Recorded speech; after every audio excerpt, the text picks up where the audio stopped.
аз ман тозагии хона аст, либосу ҳамун сари вақт ба дарс рафтани фарзандам аст.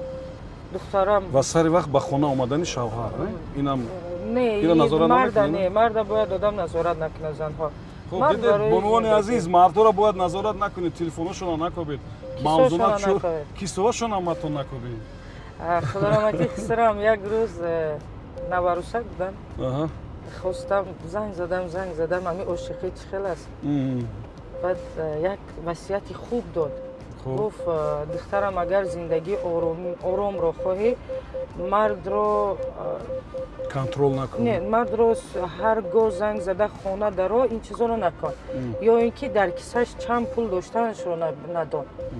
марди агар хоҳа хона даромадан, меҳру муҳаббати зан мефура бе ҳамун зангзанит меёрад.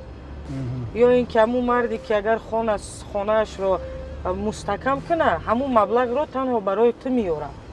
барои ҳамин ду чизе ҳаст ки мардро бояд контрол накунад занҳо. ҳақиқи ақидаи ман аст, ин зиндагии ман ҳамин хел аст.